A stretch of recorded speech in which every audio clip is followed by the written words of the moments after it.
Okay, welcome everybody to today's session, automating deployments between orgs using Git and continuous integration. Just by the sheer number of people in this room, I kind of get the feeling it's a real pain for a lot of you guys. I've been there, so the goal for today's session is just giving you an idea of a potential process you can use to actually automate the deployment and make it really as painless as possible. This is not a hands-on session, so we're not going to talk about how to actually set up GitHub or a continuous integration server. It's really more theory part and some of the best practices we've gathered as part of our practice. Not really something new we're talking about here. Quick about me. My name is Sebastian. I'm a certified technical architect from Europe. I used to work for Tequila, which is one of the leading partners back in Europe.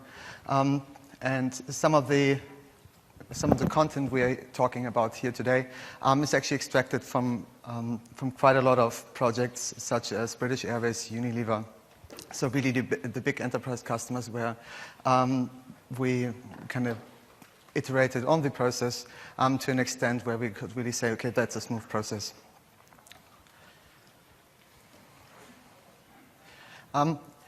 Again, this is really more about giving you an idea how you can actually build a CI process rather than telling you how to do it. In terms of agenda, we will just briefly cover challenges and issues resulting from working in multiple orgs.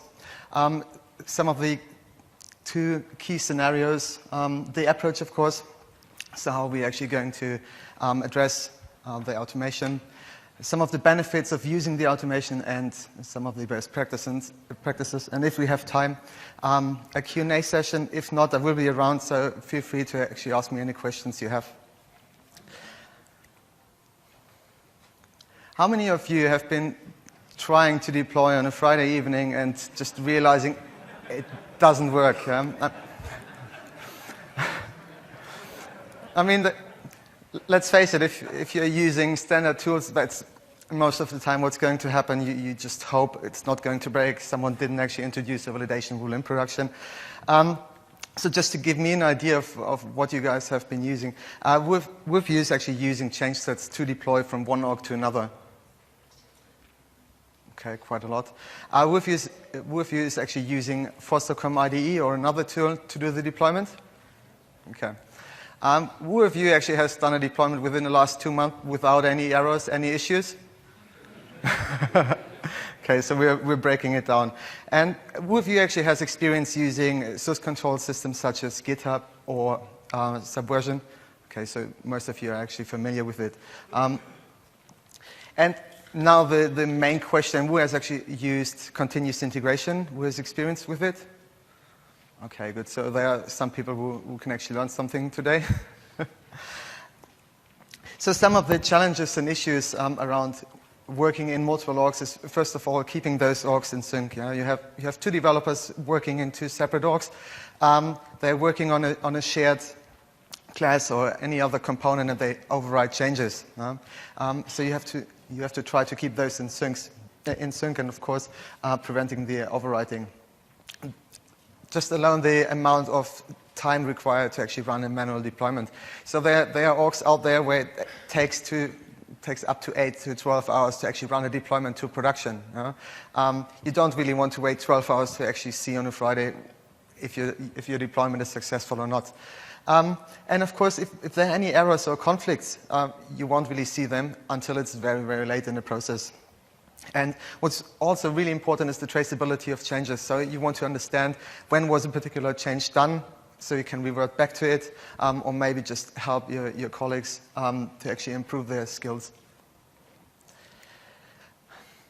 Let's talk a little bit about the scenarios, but before we talk about those scenarios, the standard software development lifecycle, beginning with the development process, followed by a QA and the user acceptance test, and of course, the deployment.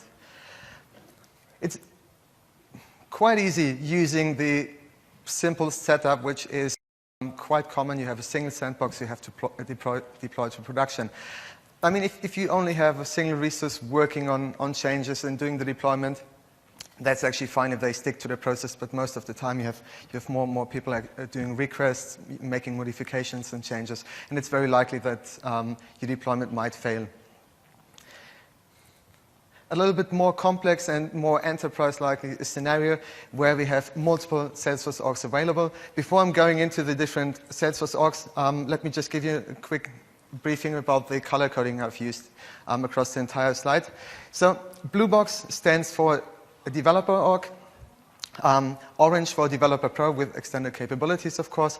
A full copy sandbox is yellow, and the production environment is green. I'm not saying that this is exactly how it should be. Yeah, this is just one of the best practices we found for ourselves to make it as painless as possible. So you have your different developers working in their sandboxes separately. Often you have a config sandbox where your administrator team is actually setting up profiles, making changes to the page layout, and they are all deploying to a QA instance followed by UAT process. And for large environments, you might even have a pre-production environment used as a staging one.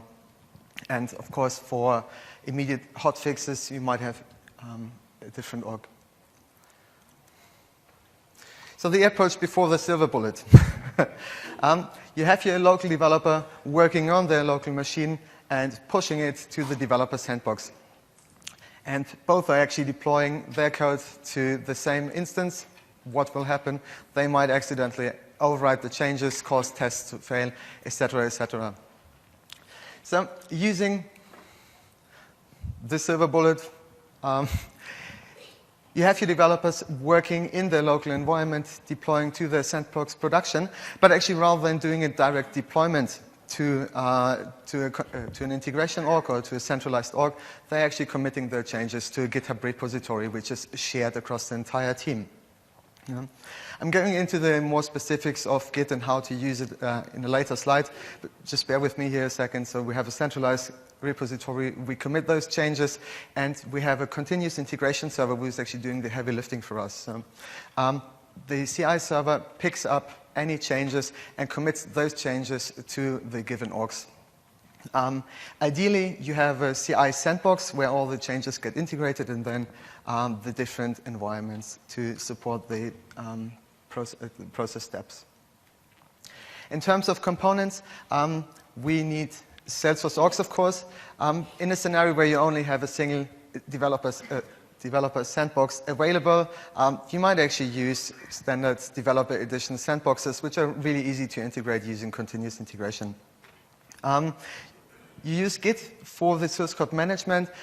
Here, I guess the standard tools are GitHub and Bitbucket. I also saw some guys actually wearing a Stash shirt. Are you from Atlassian? No? Okay.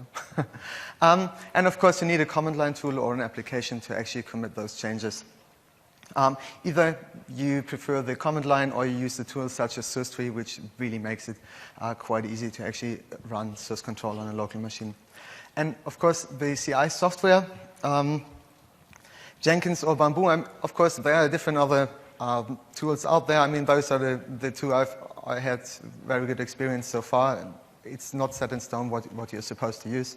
But what you will definitely need is the ANT and Foster Migration Toolkit for deployment in order to actually get those components in the org. In general, for the Salesforce orgs, ideally you use separate orgs for each developer and for the development team. You have the dedicated Salesforce org for the integration. So all the changes your developers are actually making will be deployed to this environment, and you can immediately see if there are any issues, if a build breaks.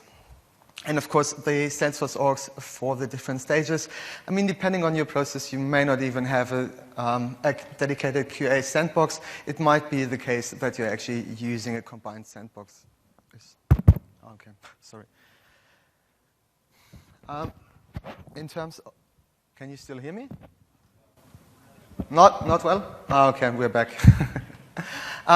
So the use case for Git, first of all, is of course storing your source code as well as the metadata. I mean, it's up for debate what you actually put in your Git repository. my best advice is really here, at least Apex and Visualforce Curve that might cause the deployment to fail, but also everything that is actually referenced by those components or where tests are dependent on it. So if you're actually having a test that validates some sort of outcome of a workflow rule, put the workflow rule therein as well. It might be a little bit challenging for stuff that can't be deployed via Metadata API, and there is no real guideline how to do that. Most of the time it's actually keeping a log and deploying those things manually. Of course, it allows you to actually track the changes, so you can really see very detailed who has made which changes to a particular component. And of course, you can isolate features and stages in the software development. So just imagine you have an internal practice running and your team is actually working on one project. They're finishing a feature, but you are not really ready for the release because you're waiting on other stuff. You can actually separate those features in different branches and deploy those in a separate step. For the isolation, I will cover a particular workflow around Git called Git Flow in one of the later slides. And we kind of found it really helpful to actually store supporting resources. So if you have any test data that is stored in CSV files that your entire team kind of relies on to run tests in their sandboxes or similar, why not put it there rather than putting it on some other server? So that's at least what we felt is a good idea. In terms of comments, I mean, picking up Git is really, really easy. I just put here a very small list together that gets you up and running. You need a git clone commit, so you bring the repository local on your device. You do your changes, you commit those changes against your local repository, you push it to the centralized repository, so all the other developers can actually pull those changes in there on their local repository. And really, really important, you have to deploy those changes to your local org, because ultimately, you as a developer or the person is responsible for actually bringing those changes in their org by saving those changes.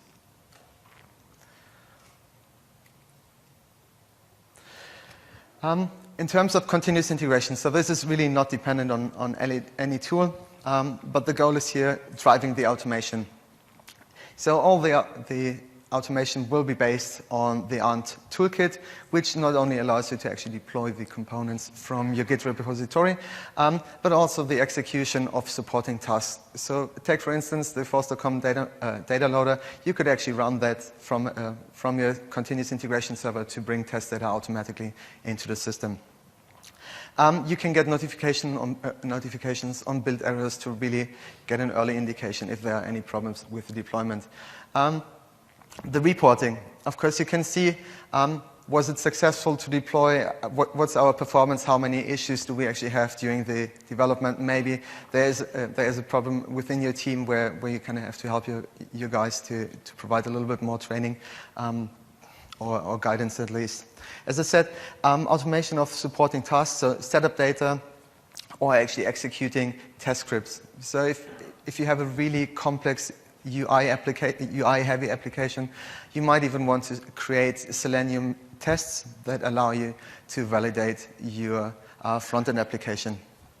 And of course, the general testing around Salesforce unit tests. The real beauty about using a continuous integration tool, it can actually be configured that it extracts the test results, highlighting any errors within the tests, but also giving you an indication of the test coverage. And I mean, everybody is kind of glad if they reach 75% and then move on to 95%. I've taken here just an overview screenshot of Bamboo. So as I said, it's not a must to actually use Bamboo, but I found it really helpful. So what we have here on the left side is we have the different stages within the build process. First of all, we actually build the different features. We run the unit tests and deploy those.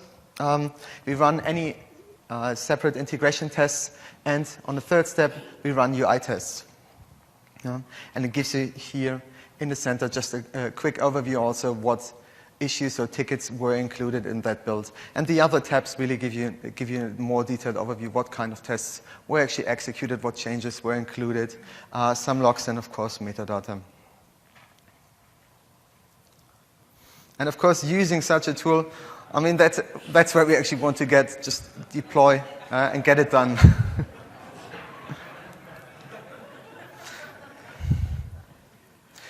So using those different tools gives us quite a lot of benefits. But first of all, we have a backup for our source code.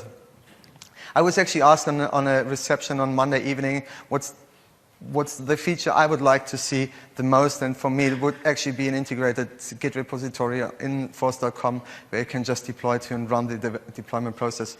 So fingers crossed, maybe they've heard me, and we will get that someday.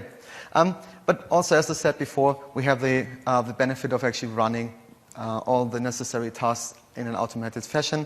And using that automation, we can eliminate human errors from the deployment process. Maybe not entirely, but at least the most common issues can be addressed here. The visibility, clearly you can see who did what at what point in time, so when, where were those changes made, to which environment were they deployed, and why, using the commenting feature. And of course, a validation. So using the continuous integration, you see early in the process if there are any issues with your build, you can fix them close to the cause. Especially if a developer is actually going on holiday, you want to see that all his changes will deploy successfully. Some of the best practices around the automation is, first of all, start simple. You don't really want to have a full-blown extreme process which takes you ages to adopt. Really start simple, set up a GitHub repository, get your CI tool in place, and just start committing and learn on the way and iterate on that. There have been quite a lot of initiatives within our customer base where they just wanted too much right from the beginning, so people really need a little bit of time to actually adapt to the CI part if they are new to it. Automate as much as possible. That's probably something you can challenge because there might not be really a use case for automated deployment of test data or similar things if you have a smaller integration. Integrate with the ticketing system. So I'm going to show you some screenshots and some extractions from an integration from Atlassian. All the other tools actually support that as well. But yeah. Use Git branching model and tags. I was talking about that earlier on the Git slide. So isolate your features and the different stages. Bear with me, we will have a more detailed look into that. And of course, using the pull requests to merge features.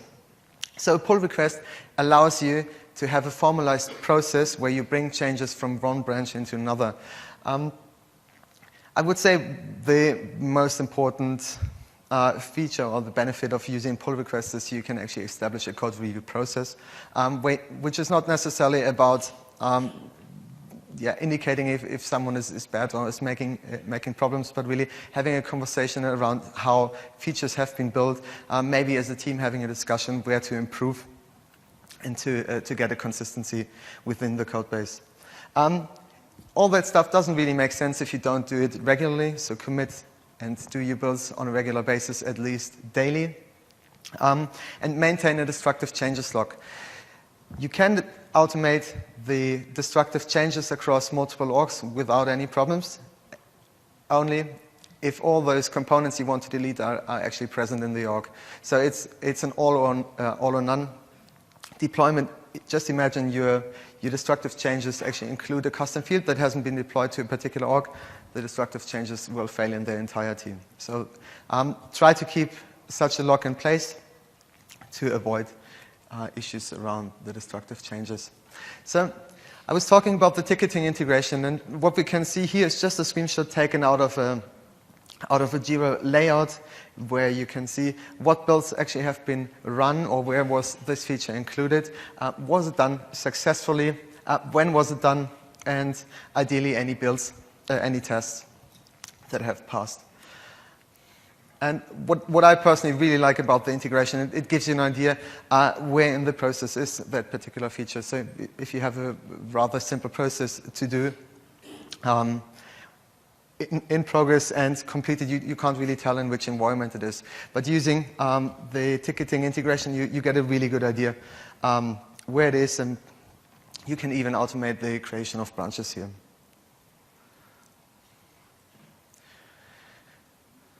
talking about branches and text. So that looks a little bit complicated, but it's really simple. Let's start at the bottom, which is a feature branch. So within your development process, you want to try to isolate the changes or the features your developers are actually working on, because just imagine they are writing some unit tests that fail, they put it in the development stream, the CI server will try to deploy it, it might fail. So try to keep those features actually out of the shared streams, have your guys working in them, isolated, and once it's ready, merge those into the development stream. And the development stream should represent the stage of your continuous integration environment or the corresponding CI sandbox. Once you get to a point where you say, okay, the features we have developed so far actually should be included in one of the next releases, you either create a dedicated release branch, or you actually create a tag within the release branch to include all those components you want to bring into there. The benefit of actually having such a dedicated release branch, you can just configure your CI tool to deploy those tags automatically to the necessary environments.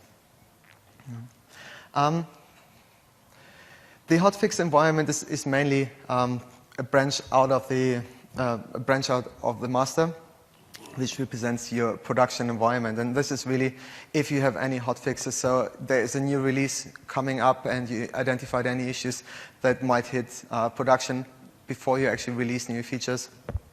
Create a hotfix branch, make those changes, and integrate those changes against the master branch, as well as to all the other ones. The thing about this model here is your development team needs to understand Git. I mean, it doesn't really make sense to just drop it on them and just say, okay, get it done. There needs to be some education around that, and of course, really getting them to understand what are the benefits of this separation are. How does it actually look like in a setup with multiple orgs? So on the left, as we saw, before we actually start, the color coding here for the orgs has been changed a little bit. Just if we go back here, you see the color codes on the left. We have master, hotfix, release, develop, and feature. The color coding here for the different orgs. So on the left, we have the feature branches or developer orgs where all the new stuff is happening. Those guys make the commits against the Git repository. We have a CI server picking those changes up and deploying to the integration environment, which is the development branch. If you have any other projects running in parallel, ideally those guys are using a continuous integration setup as well. It might not be the case, which is why I actually drawn here some other lines to show you how to use change sets. So developer 1 here is the integration lead. He is ultimately responsible for the successful build. Normally, I hope it's not me. So the other team has a corresponding resource, integration lead who is preparing a change set and is bringing all the changes that kind of interfere with your project into the developer 1 sandbox. He can validate it, make sure that the stuff is coming from the other team is actually not going to break the build, and if it's successful, he commits on behalf of the other team to the Git repository. Talking about change sets, also we can see on the button the hotfix environment. So changes made in the hotfix get deployed to production right away and get deployed to the integration lead environment.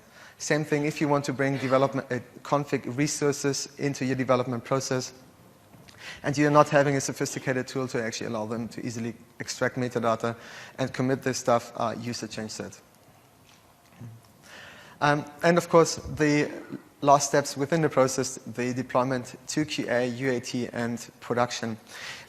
As you can see on the legend on the button, those arrows are actually indicating manual. Ideally, it's an automated deployment, but normally deployment to production is actually happen on a button click. So someone is saying, okay, our release is ready, signs it off, hits a button, and the tool takes over and runs the deployment. A little bit about the pull requests. As I said, it's a really good tool and a natural stage gate for reviewing code. It allows developers and the team to actually provide comments and have a point within the development process to actually do the refactoring. Also, you can actually accept pull requests. So if you have an established best practice policy around how to structure components, how to write code, you can use it to actually enforce those best practices and accept or even reject a pull request and merge those into the target branch. So this is a layout for a pull request. You can see here on the top left, you have your master your repository you want to integrate, and you just select on the right side in which one do you want to bring it. Give it a brief description. If you're using a decent tool, those tools will actually allow you to automatically create a pull request. You can also define who is going to do the review. This kind of depends on your process. And clean it up afterwards, so close the branch automatically once it has been accepted. So this is a pull request screenshot taken from the production environment. As you can see, we have 3 different tabs and overview, giving you an indication of what files actually have changed. If I had a little bit more space down there, you could see inline what changes were made. But also the commits that are included in that pull request. So our colleague here actually fixed the test class, added a button, and fixed something else. And of course, the activity tab gives you an overview of what has actually happened, which brings us back to the visibility part. So here you can really see what has happened. Around the commit and build process itself, as I said, it doesn't make sense to put all those tools in place without doing it on a regular basis. You should run the refresh on your components on a regular basis. So if there are any changes, bring them locally, commit them, and push those to the remote instance as well. As we saw in the Git flow diagram, if you have config orgs, integrate those with change sets, and of course pull frequently. So avoid keeping the local repository behind the actual development process, because that might cause additional work to fix anything. And if you bring those changes locally, safe against the org, so deploy it to your own org. And of course, the frequency of builds, so how often you run the build, kind of depends on the execution time.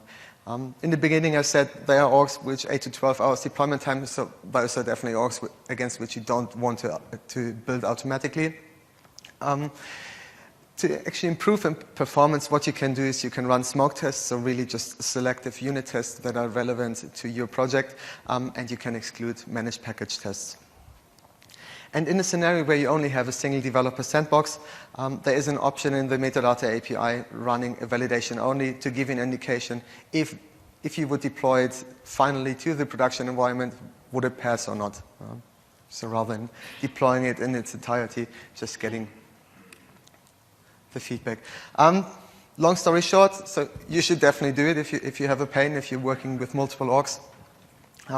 Do the builds on a regular basis and learn the metadata. There are really good guides out there. There are a lot of references.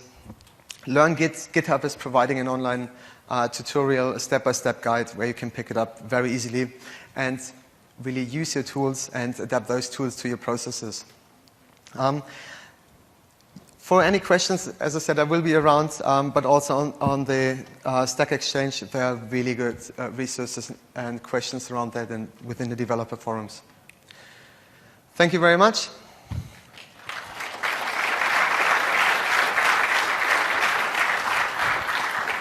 Okay, so this is just a summary page with some of the references. a lot of those guys have actually written blog articles in detail how to set up the different tools. You can play around with it. Yeah, so have fun building it. Does anyone have questions in terms of how to set it up? So merging can turn into merge hell. So what's the tipping point that you've seen for how long should your features be out, like days, weeks?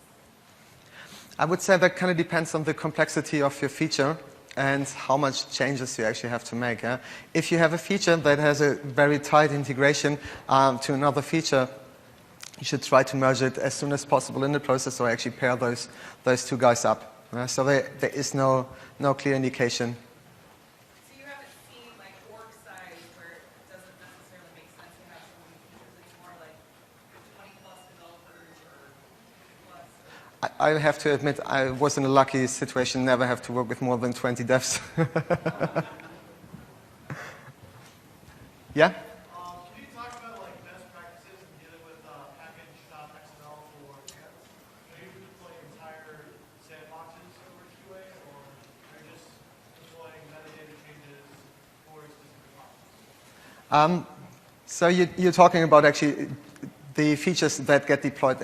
It kind of depends on the Git setup. So you might have a setup in Git where you're representing the entire org. And then there might be a different setup where you're just including selective stuff to actually isolate those entirely. I would say it depends. Again, I'm sorry, that's like the standard answer here. But the dependency here would be, again, how tightly do you have to integrate your features with the other features? How dependent are you on the existing components in the org and the frequency of how often those components change? So if you're in a situation where you have a lot of different development teams working on similar features with shared objects, it might be a really good idea to actually have a close integration, having both teams using continuous integration and merging those features and integrating those features quite early. No. Yes?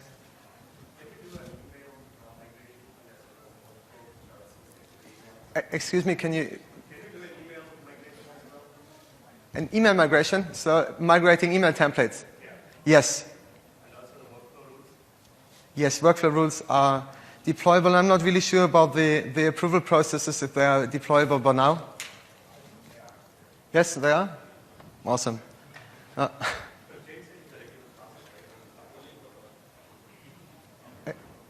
Excuse me? We want to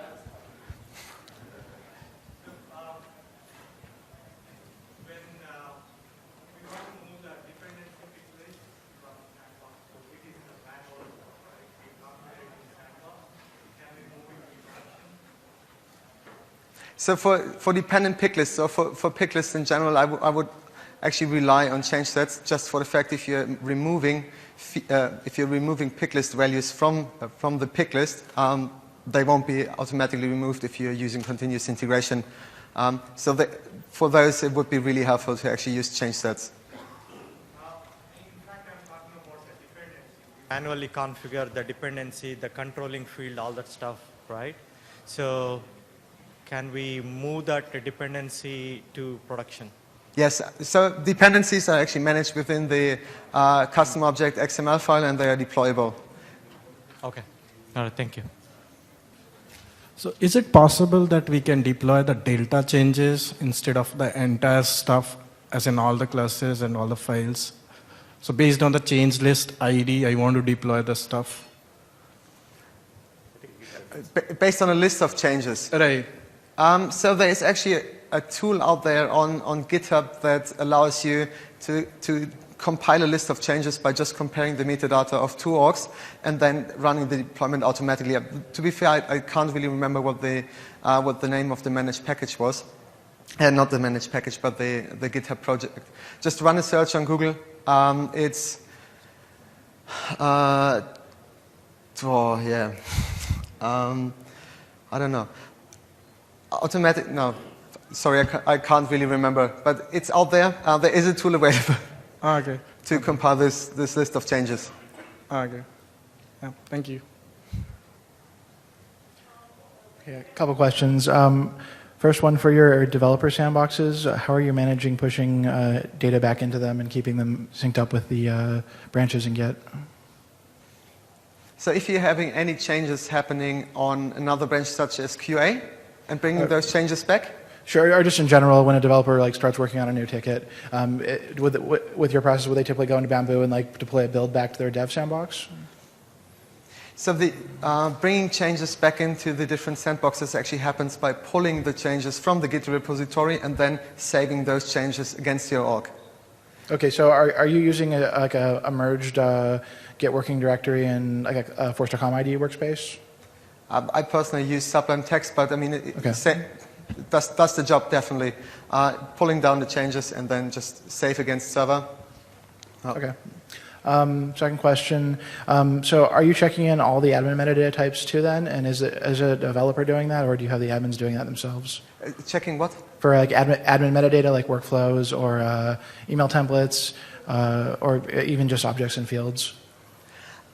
I mean, it kind of depends on how you organize your team. If you have a very close team who's communicating on a constant basis, it might be the case that the config guy is just saying, hey, I created a new workflow, that's the workflow, I'm going to push it via change set to your org, can you please integrate that on my behalf?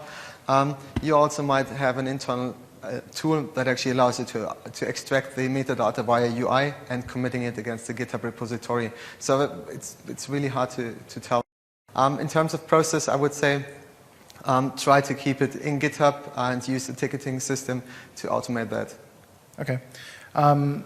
Last one. Do you have any of your automation in Bamboo on the build phase, or is it mostly in the deploy phase? Is it what? In your Bamboo automation, is it mostly in the deploy phase, or do you have anything that you're doing in the build phase too? We're kind of doing the same thing, so I'm fairly close to this at the moment.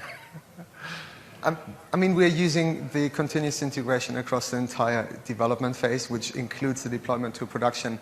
The only situation where we normally don't use the CI is actually bringing changes from the development branch back into the developer sandboxes, because that might be a very error-prone process and is up to the developers. Okay, cool. Thank you. You're welcome.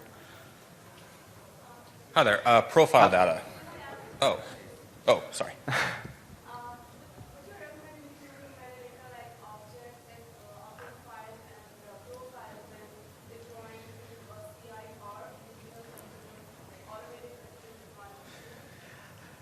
Profiles are always a tricky topic with continuous integration.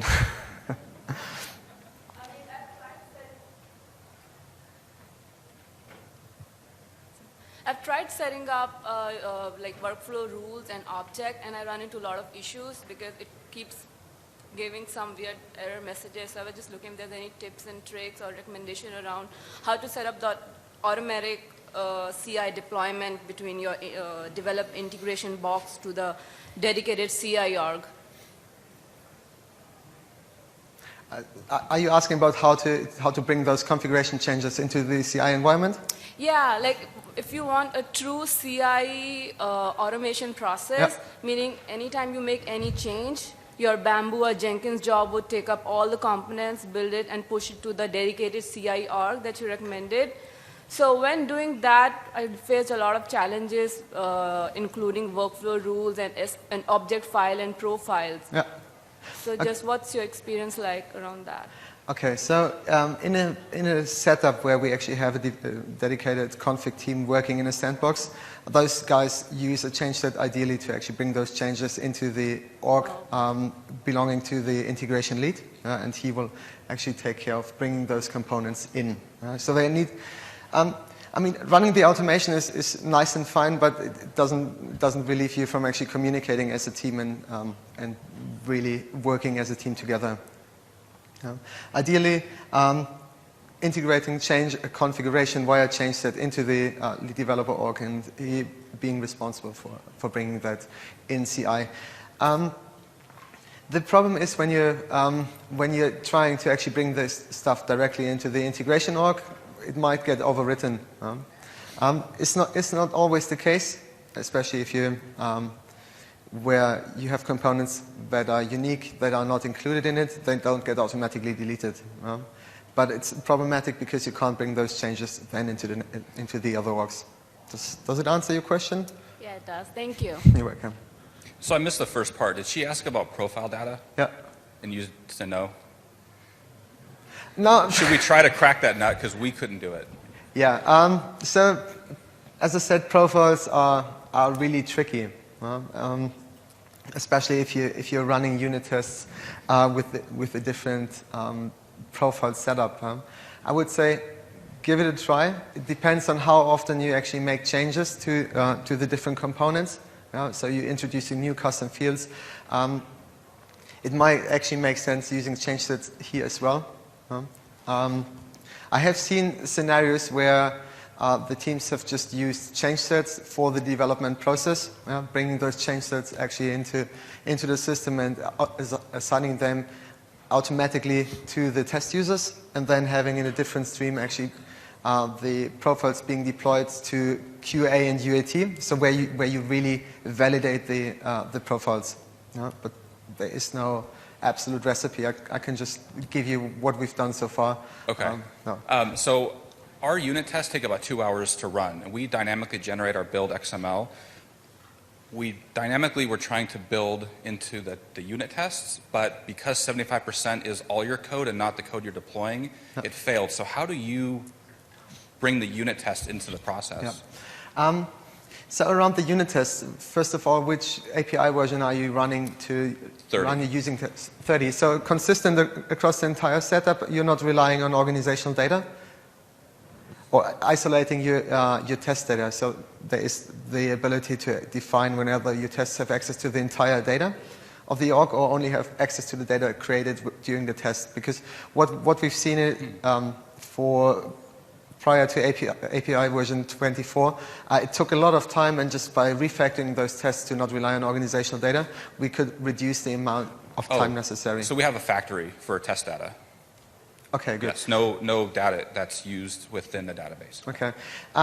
So within the build XML, you have the ability to specify the unit tests you want to run as part of the build. Yes.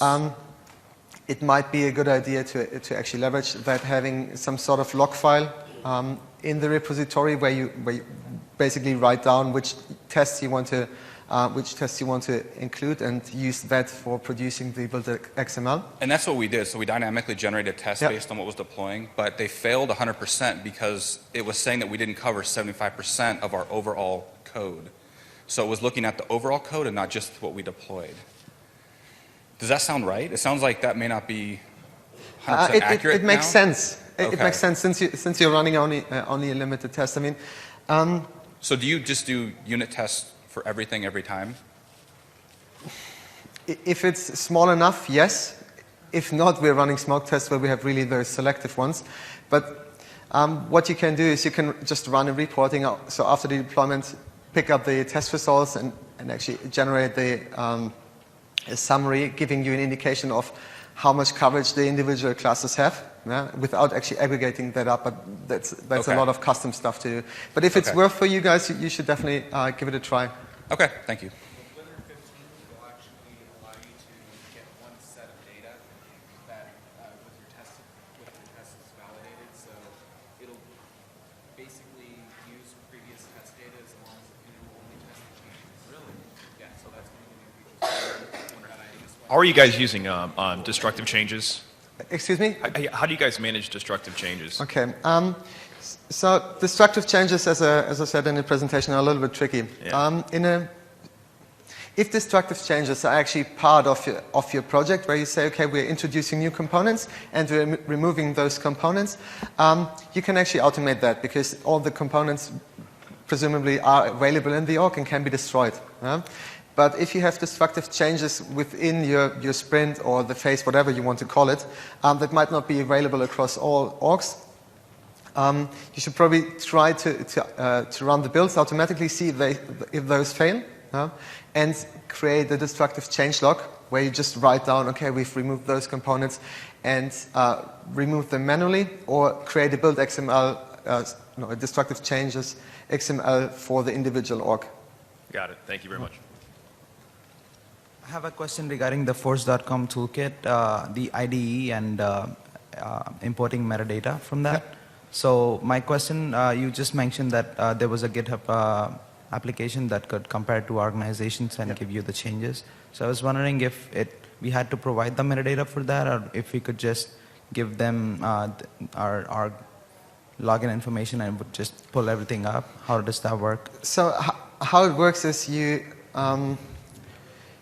provide your credentials to the application, which is running in a command line. Yeah? It connects to the org, extracts all the components by just calling list metadata objects, storing this information in a database, and then running a comparison against another org for which you have to provide the credentials.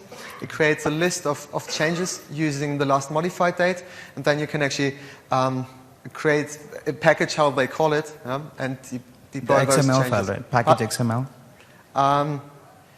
Yes. I need to cut you off here. We need to clear this room, so if you can continue your Yep. Q&A in the hallway, thank you very much.